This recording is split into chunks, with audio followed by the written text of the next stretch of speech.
तर नमस्कार मंडळी, तर तुमचं आमचं मिस्टर आणि मिसेस राणे ब्लॉग्समध्ये सर्वांचं खूप खूप स्वागत आहे। तर आज मार्गशीर्ष महिन्यातला पहिला गुरुवार आहे, तर त्यासाठी मी तयार झाली आहे आणि सगळं प्रिपरेशन करून घेतलं आहे। तर आता मी रांगोळी वगैरे काढून मग पूजनाची तयारी करते। तर चला तुम्हाला पण दाखवते की मी कशी पूजा करते।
आणि अशी मी पूजेसाठी मांडणी करून घेतली।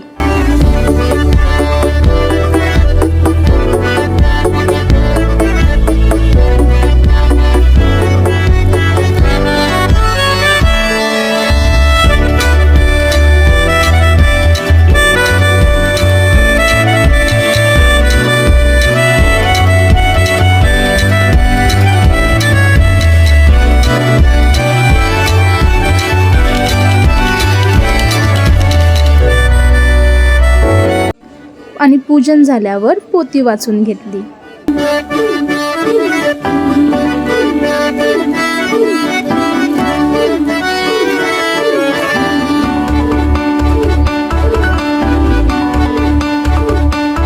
स्पेशल चहा बनवलाय आईंसाठी। आई पिऊन बघा कसा लागतो, थंड होऊ जरा। त्यानंतर मावशी सुद्धा आल्या होत्या दर्शन घेण्यासाठी। काय ते जास्त भेटू दे।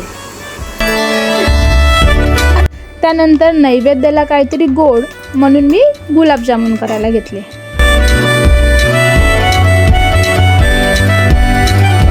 मिश्रणमध्ये अर्धा पेला दूध टाकलं आणि नंतर ते मळून 10 मिनिटांसाठी ते रेस्टला ठेवून दिलं। त्यानंतर आधी टप्पा साफ करून घेतला, कारण की टप्प्यावर घाण असली की काय करायची इच्छाच होत नाही, बरोबर ना। आणि एका साईडला गुलाबजामुनसाठी पाक करत ठेवला।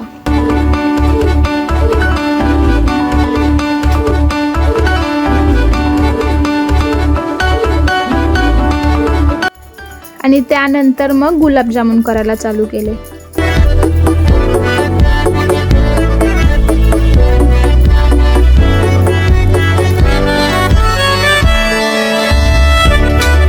आणि इथे ते राऊंड करता करता माझा हात दुखायला लागला होता। मग ते पटापट करून घेतलं आणि मग एके साईडला तेल ठेवलं। आता तेल आलं का नाही हे कसं समजायचं, तर मग आधी एक गुलाबजामुन टाकून बघायचा, तर तो वरती तरंगला म्हणजे तेल आलं, हे माझ्या मम्मीने मला सांगितलं होतं। मग तसं तेल आलं आणि मग मी सर्व गुलाबजामुन फ्राय करून घेतले। आणि अजून एक टिप, गुलाबजामुन करताना ही जाळी ह्याची वरूनच हे करायची, नाहीतर मग गुलाबजामुन फुटतात, हे माझ्या मम्मीने सांगितलं होतं बरं का। तर मग ही टिप तुम्ही पण लक्षात ठेवा।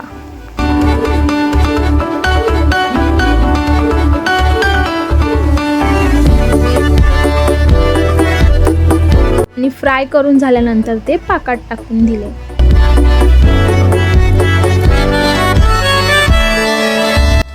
आणि त्यानंतर मग ते सर्व एका डब्यात काढून घेतले.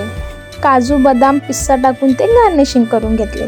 तर कसे वाटले मी बनवलेले गुलाबजाम नक्की सांगा. आणि मग नैवेद्यासाठी भाजी करायची होती म्हणून भाजी कापून घेतली आणि मग आईने त्याला फोडणी दिली. आणि गाईला चपाती लागते म्हणून चपातीचं पीठ मळून घेतलं आणि मग चपाती करून घेतली.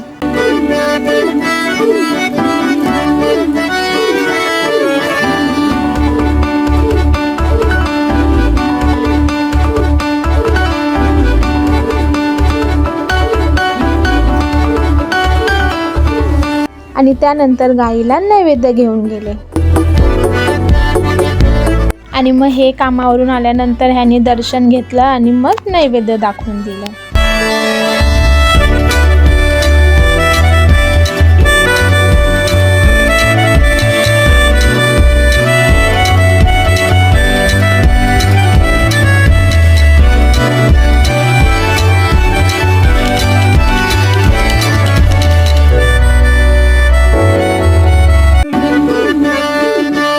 तर मंडळी, कसा वाटला तुम्हाला आजचा व्लॉग? कारण की आता सध्या मार्गशीर्ष गुरुवार चालू आहे. तर चैत्रीचं लग्नानंतरचा पहिलाच मार्गशीर्ष होता.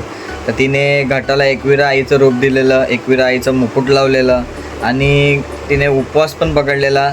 मी नाही पकडलेला, ती वेगळी गोष्ट आहे, पण तिने पकडलेला. आणि तिने गुलाबजाम बनवलेले गोड पदार्थ म्हणून, तर ते खूप छान झालेले. आणि तुम्हाला हा ब्लॉग कसा वाटला किंवा घट चैत्रीने कसा बसवलेला किंवा अजून त्याच्यात काय करू शकतो हे जर तुम्हाला सांगायचं असेल तर तुम्ही कमेंटमध्ये नक्की सांगा. आणि चैताली ते कमेंट ऐकून नक्की त्याच्यात सुधार करेलच. बट मला तर वाटत नाही काय सुधार करण्याची काय गरज होती, तिने चांगलंच केलेलं. बट जरी तुम्हाला काय वाटत असेल तर तुम्ही नक्की कळवा. काही तुमचेच आहेत आम्ही आणि तुम्ही आमचेच आहेत, त्यामुळे नक्की कळवा. त्याबद्दल काही हे नाही.